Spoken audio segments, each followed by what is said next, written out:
खबरों में बना हुआ है। खबरों में इसलिए क्योंकि रिया से पूछताछ चली रही है, लेकिन महाराष्ट्र के मुख्यमंत्री के घर को उड़ाने की धमकी भी आ गई। लेकिन बड़ी खबर इस वक्त क्या अपडेट हुआ, हम आपको बता दें। अदालत में एनसीबी की रिमांड कॉपी में दलील, यानी कि रिया की रिमांड, दीपेश सावंत को रिमांड में लेने के लिए एनसीबी ने क्या क्या दलील दी थी, हम ये आपको बता दें। दीपेश सावंत को गिरफ्तार कर लिया गया है, लेकिन दलील क्या क्या दी थी, क्योंकि दीपेश सावंत जो है वो उसने ड्रग्स खरीदने की बात कबूल की है। हाँ, वो ड्रग्स खरीदता था। 17 अप्रैल 2020 को दीपेश ने चरस खरीदी थी, लेकिन अब सवाल ये है कि वो चरस उसने किसके कहने पर खरीदी थी। क्या रिया ने उसे चरस खरीदने को कहा था, क्या शौविक ने उसे चरस खरीदने को कहा था, या सैमुअल मिरांडा ने उसे चरस खरीदने को कहा था। तो 5 ग्राम गांजा भी उसने खरीदा था। दीपेश ने 17 मार्च को जैद से यह खरीदा गया था। मतलब ये वो सारे किरदार हैं जो अभी तक या तो गिरफ्तार हो चुके हैं या एनसीबी के रडार पर हैं, या एनसीबी उनसे पूछताछ कर रही है। सीधे हम आपको इस वक्त लिए चलते हैं मुंबई। अरविंद ओझा हमारे साथ हैं। अरविंद, ये जो कॉपी मिली है क्या जाहिर करती है?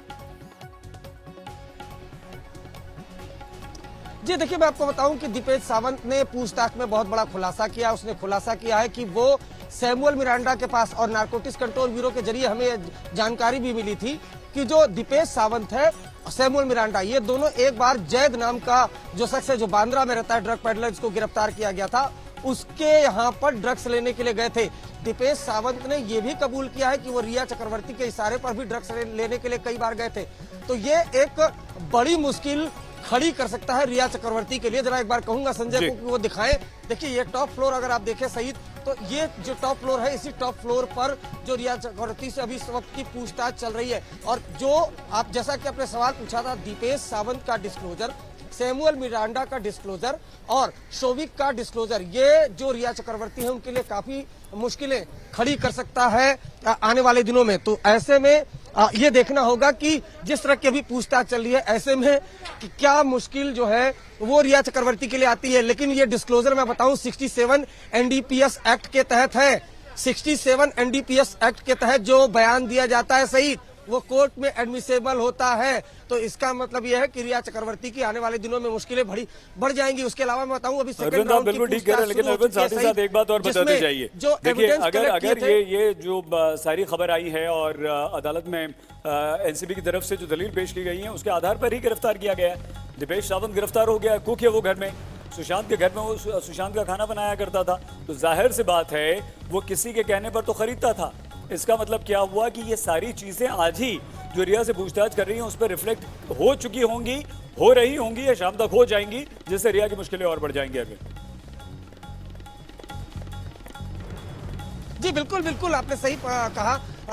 कई तरह की पूछताछ हो चुकी है, और मैंने जैसा कि बताया कि जो अब इस वक्त की जो पूछताछ है, एक तो वो स्टेटमेंट रिकॉर्ड किया जा रहा है, और स्टेटमेंट ऐसे नहीं रिकॉर्ड किया जा रहा है। सामने 3 वो किरदार जिनको एनसीबी ने गिरफ्तार किया है, जो रिया चक्रवर्ती के जाने पहचाने चेहरे हैं, रिया चक्रवर्ती को अच्छी तरीके से जानते हैं, जिनमें एक उनका भाई है शौविक चक्रवर्ती, एक है दीपेश सावंत, एक सैमुअल मिरांडा। इन तीनों के सामने कन्फ्रंट कराया जा रहा है। सिर्फ कन्फ्रंट ही नहीं कराया जा रहा है, बल्कि जो एविडेंस है जो ईडी ने नारकोटिक्स कंट्रोल ब्यूरो को दिए थे, जो नारकोटिक्स कंट्रोल ब्यूरो ने खुद डेटा खंगाले, खुद जो दो ड्रग पेडलर थे जैद और बासित, उनकी तरफ से जो डिस्क्लोजर था, तो सब कुछ सामने लाकर रख दिया गया। जबकि रिया से जब पहला सवाल पूछा गया कि आप ड्रग्स लेती हैं, तो उन्होंने साफ इनकार कर दिया। लेकिन जब सामने सबूत रखे गए हैं, तब उनकी मुश्किलें बढ़नी शुरू हो गई हैं। और ये जो सेकेंड राउंड की पूछताछ सहित यही बहुत कुछ तय करेगी कि इस एनसीबी के बिल्डिंग से रिया चक्रवर्ती पॉश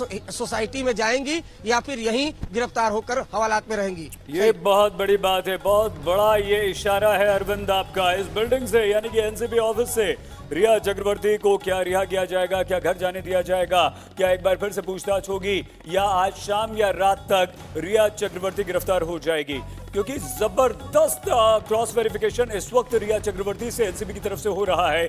न सिर्फ शौविक और मिरांडा से सवालों वाले सवाल पूछे गए हैं, बल्कि दोनों से आमने सामने बैठाकर भी रिया चक्रवर्ती से सवाल कर लिए गए हैं। दिव्येश हमारे संवाददाता के पास ले चलते हैं। दिव्येश, क्या जानकारी है आपके पास? जी, आपको बता दें कि रिया से पूछताछ अभी भी जारी है। हमने संपर्क करने की कोशिश की थी हमारे एनसीबी सूत्रों से। उनका यही कहना है कि अभी भी सवालों का सिलसिला लगातार चल रहा है। सारे जो स्टेटमेंट्स हैं, दीपेश सावंत, सैमुअल मिरांडा और शोविक चक्रवर्ती, खासकर इन 3 लोगों को रिया ड्रग पेडलर्स के डायरेक्ट संपर्क में नहीं थी, उनका ये कहना है। पर इन तीनों ही के थ्रू उन्होंने प्रोक्योरमेंट के लिए अपने भाई के सोर्सेज, जो कि भाई के जानने वाले ड्रग पेडलर्स थे, जैद, बसीत और कैजान, इन तीनों से ड्रग्स प्रोक्योर करवाई थी। और इसके अलावा दीपेश से और सैमुअल मिरांडा से। दिव्येश, अगर अभी तक ये पता चला है कि रिया कम से कम अपने भाई और सैमुअल मिरांडा के थ्रू ड्रग्स मंगवाया करते थे इन तीनों ड्रग पेडलर से, तो ये अपने आप में कितनी गंभीर बात है, ये रिया की गिरफ्तारी के लिए कितना बड़ा सबूत है, और क्या इस बिना पर एनसीबी रिया को गिरफ्तार कर सकती है या अभी थोड़ा सा और वक्त देगी और पूछताछ करेगी और क्रॉस वेरिफिकेशन होगा और आमने सामने बैठाकर बातचीत होगी या पूछताछ होगी? दिव्येश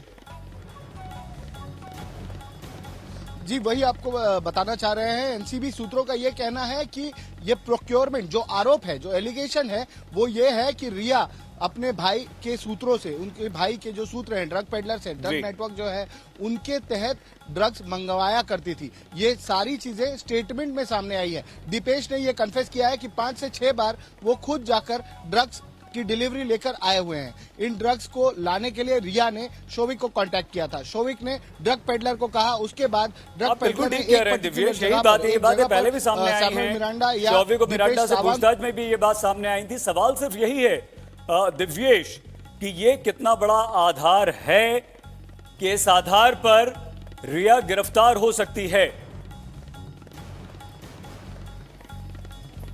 जी बिल्कुल, अभी तक जो हम देख रहे हैं केस में, सारे ही लोगों को, शोविक का अरेस्ट, खासकर हम शोविक के अरेस्ट पे अगर कंसंट्रेट करें तो ये पता चलता है कि ही एनसीबी अफसर से, एक बहुत ही सीनियर अफसर जो एनसीबी की इन्वेस्टिगेशन सुपरवाइज कर रहे हैं, उन्होंने इस शब्द का यूज किया था कि शोविक एक फैसिलिटेटर की तरह काम कर रहे थे। वो ड्रग्स की प्रोक्योरमेंट को फैसिलिटेट कर रहे थे, एक तरीके से एक मीडियम बन गए थे, धारा बन गए थे, जिसके तहत वो ड्रग्स प्रोक्योरमेंट करवाते थे। ना ही सिर्फ सुशांत के लिए, रिया के लिए, पर अन्य लोगों के लिए भी शोविक ने ये काम किया है।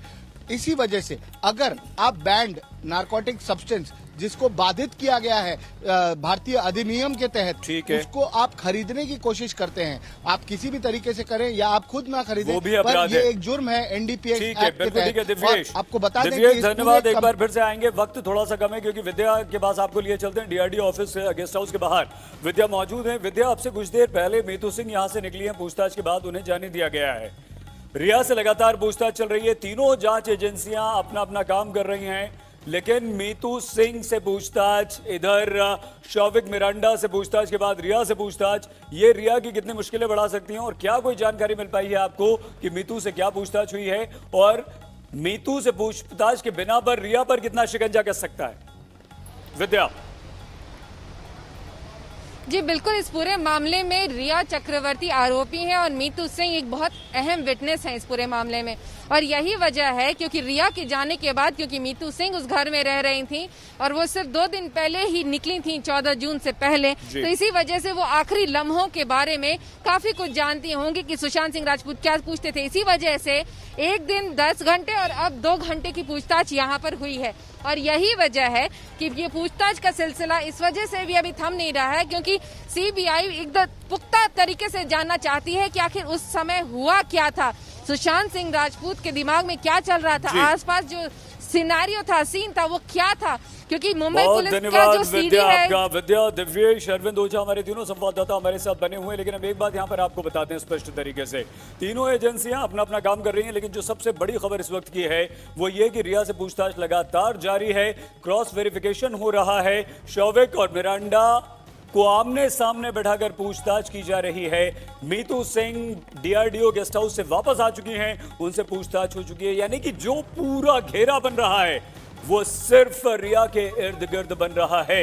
अगर सारी बातें रिया के खिलाफ गई और रिया जरा सा भी झूठ बोलते हुए पकड़ी गई तो आज शाम या रात तक रिया हो सकती है गिरफ्तार। देखते रहिए आज तक।